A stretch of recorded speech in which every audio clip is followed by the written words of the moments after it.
morning, this is Shalimar Steinberg, and today we will be talking about the second set of draw commands that we want to use in AutoCAD. So far we've talked about line, polyline, circle, donut, and rectangle. Today we'll start out by talking about using arcs. If you look under the arc command, you'll see that there are about 11 possible arcs. You will most commonly use probably maybe 3 of these, but they are all very useful. The most commonly used one is probably the 3-point arc, which is where you already have some points on the screen and you want to get an arc that fits between those. So what I'll do is I'll start off by drawing a couple of lines so that I have some things to create my arcs in between. Then I'm going to go to the arc, I'm going to choose 3-point, and it's going to say specify the start point of the arc. I'll say here. Specify the second point of the arc, or you could change it to be the center or the end. I'll say here, and then specify the third point. And so I've created the only arc that can touch all 3 of those points. And you'll notice that that arc is not like a perfect circle. It's kind of flattened at the edge because those are a little bit longer than would be in the perfect circle. But anyway, so that's the first kind of arc. Then we've got start, center, end. This would basically be using the starting point on one axis, and then you tell it the center of the circle that that arc would encompass, and the end point of where you want the arc to end. And if you hover over each of these, you will see a good example of how to use them. I'm not going to show you each arc specifically, but I will hover over each of them for a second. So this one allows you to create an arc using the start point, the center, and then type in the degrees of an angle that you want specifically. This one is start, center, length. So this is the length of a chord. And anyone who does not know, a chord is basically when you draw a line from one point on a circle to another point on the circle, and that line does not cross through the exact center of the circle. So you're bisecting the circle, but at a length that is not the diameter of the circle. So that length is called a chord. Then we have start, end, angle, start, end, direction, start, end, radius, so you can type in an exact radius that you want the circle to be and where you want it to start and stop. Start, center, or center, start, end, center, start, angle. And basically you would use all of these when you have different pieces of information available about what object you're trying to draw. Then the final one is called continue.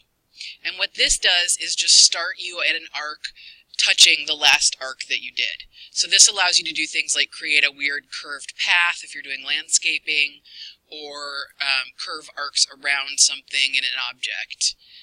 And then you can right click if you have your settings done and start it again. Or you could do continue again and continue that same arc. So those are the arc commands. They're very useful when you want to draw a cap on something that's curved or other partial circle objects and not have to trim things out.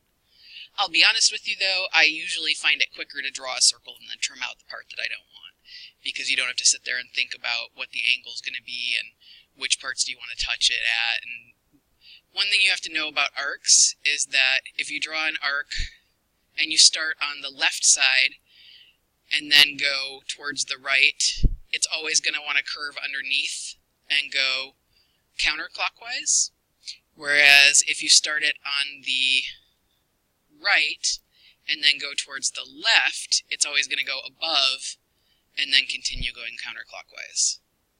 So if you're doing an arc and it's trying to go the opposite direction that you want it to go, just start backwards and it will go the direction that you're trying to get it to go. The next thing that we're going to look at is under rectangle. It's called a polygon. And this allows you to create a 3 or more sided object that is a specific number of sides, and all of the sides are going to be an equal length. So when I click on the polygon, it says the first thing it wants me to do is enter the number of sides. So for example, I could say 7 sides. Then it's going to say specify the center of that polygon. Where do you want the center point to be? Or, alternatively, you can see it says edge. I could type the E in edge, and it would allow me to specify where I want the edge to start instead of the center. I'm going to go ahead and just do my center point here. Now, it's asking me if I want to inscribe inside a circle or circumscribe around a circle. This is important because this is going to control the size of the polygon that you make. So any polygon is going to be drawn with a circle. And I'm going to pause the record here. Alright, so then I'm going to choose for this one inscribed inside the circle. And then I specify the radius of the circle. I will say 5. And it's going to draw the only 7-sided shape that is exactly circumscribed within that circle that is 5. I'm now going to do another polygon, and I'm going to put the same number of sides, and I'm going to center it on the same spot, which means I need to turn on my geometric center OSNAP. And now I'm going to say circumscribed about the circle, and I'm going to also say 5, so that you can see the difference in size. Basically, they end up being a set number apart depending on what the size of your circle is. So, for example, on this one, we get a dimension that is like 0.5496 apart. Okay, so that is the polygon, and like I said, you can do any number of sizes, but all sizes will be the same, and all angles within them will be the same. The next thing that we're going to look at is the ellipse. And an ellipse is basically drawn similarly to a circle. It is a polyline, and it is drawn around a center point. But unlike a circle, it's oval in shape. So it's going to have an axis that is a certain radius one direction, and then a different radius the other direction, instead of having the same radius all the way around. So if I go to ellipse and do center, it's going to ask me first, where is the center of your ellipse? And maybe I'll choose here. And then it's going to say specify the endpoint of the axis. So I'm going to specify where I want one of the sides to be thickness-wise. Then it's going to say specify distance to other axis. And I can either type in a distance amount, or I can drag it, for example, to here or wherever I want it to match up to. This is then an ellipse. Under ellipse, you also have the ability to do an axis and end ellipse. So you don't tell it where the center is, you tell it where each of the axes is going to be, and then where you want it to end in size.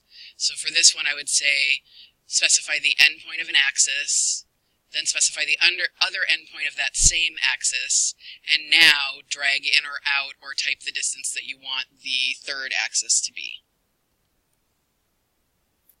The final type of ellipse is to do what we call an elliptical arc. And this is a partial ellipse that gives us an arc, but allows us to get a shape that we can't get with just the regular arc commands because they are based on a 360-degree circle. So I will click on this, and it's going to say specify the axis or endpoint, or I could type C and get it to do center. So I'll click here. Then I'm going to specify the other endpoint of that same axis, just like I did before. Then I will specify the thickness that I want for that axis.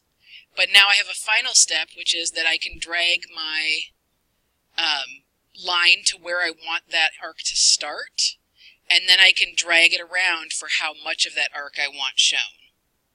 So I can move my mouse back and forth to create different aspects of that arc. So I could do something like that if I wanted a partial shape. Okay. So those are the ellipses. The next thing we're going to do is look at the drop-down menu here. We have two kinds of what we call a spline. And a spline, or otherwise called S polylines, or curved polylines. And so what they allow you to do is to create a curved polyline with specific arcs. So if I do the spline fit, I'm going to click, then I'm going to click my second point, and then it will curve the arc from where that second point was to wherever I click my third point. And then I can keep doing that, and they're all joined together. This is another way to do a curved pathway. And you can type a specific distance and a specific angle for each segment if you want to. The next type is to do the spline with control vertices. If I do this, I will click one point. Then the second point that I click is going to be what we call a control vertice, and it's going to let me drag the arc from that point but not be attached to that point. So I can use that point as basically a drag point to pull against. And again, I can tell it a specific distance and length that I want it to be for each segment. So this allows you to do more subtle curves because since they're not going to the exact point, there's less drag against them and they're not as sharp. Alright, then we have point. This one's for multiple points, but a point basically creates a dot on the screen. Depending on what you have your points set to, it may be so small that you can barely tell that it's there, but it gives you something that you can click other objects to using your node snap. So it can be useful, for example, you could put multiple points along a line to give you spots to clip to for dividing that line into different segments, or being able to draw lines off it at a set distance.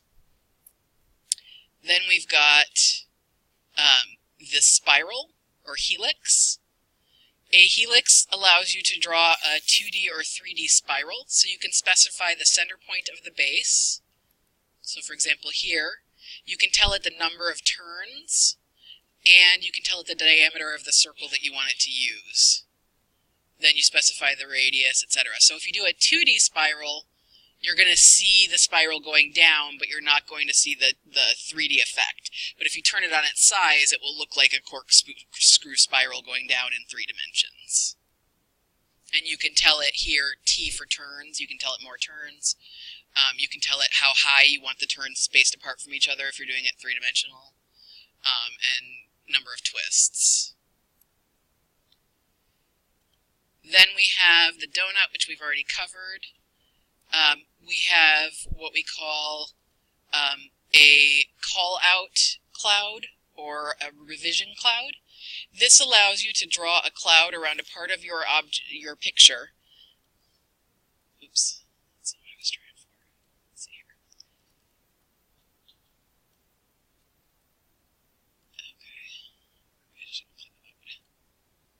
Okay. And then what you can do is you can blow up that portion of the picture and have it be like a call out, say this is that part in more detail, or you can just use it to show where you've made revisions on that picture. There are some different shaped ones, as you can see. We don't use them terribly often, but if you are somebody who's revising a lot of drawings for your office, then you'll use them to show any place that you've revised. We also have the ability to convert something into a region.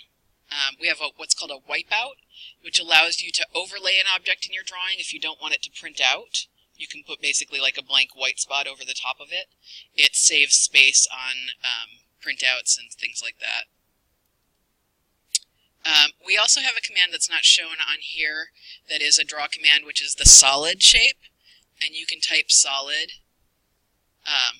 or it is on here, it's under hatch. So, let me escape for a second. If I go to hatch, I can go to solid, under hatch, and this is going to allow me to create a filled in shape, but there has to be a closed boundary to the shape that I try to fill in, so something like this. So I would have to draw the object first, and then do a solid hatch in it. Now hatches are different patterns that we use to show materials and changes in materials. We'll get to that when we're doing section views and some other things. There are a lot of different types. Okay, so let me just double check if there were any other ones that I planned to cover. Oh, M-line. I will look at M-lines for a second. Alright, so an M-line is a way of doing a multi-line, which is 2 lines side by side. I often find it easier to use the offset command, which allows you to put your lines a specific distance apart. But if you do M-line, so you type M-line, then you can specify a justification between them, scale, which says how far apart you want them to be. So I'm going to go to scale, and I'm going to say, okay, put these like 2 inches apart. This could be useful if I'm drawing walls or if I'm drawing a road and I want a certain thickness. So when I click, it's going to automatically draw a second line 2 inches off of the line that I'm drawing. So you can see the line that's highlighted is the top line. That's the one that I'm drawing, and it's doing 1, 2 below that. Now it will do corners, so for walls and things like that, which is really nice. But if you go through, you're still going to have to trim out the parts that cross through. Okay, and so you have the ability to change the justification. You can make the line that follows over your line instead of under it. And you have the ability to change the scale, so how far apart they are. All right, that's it for today.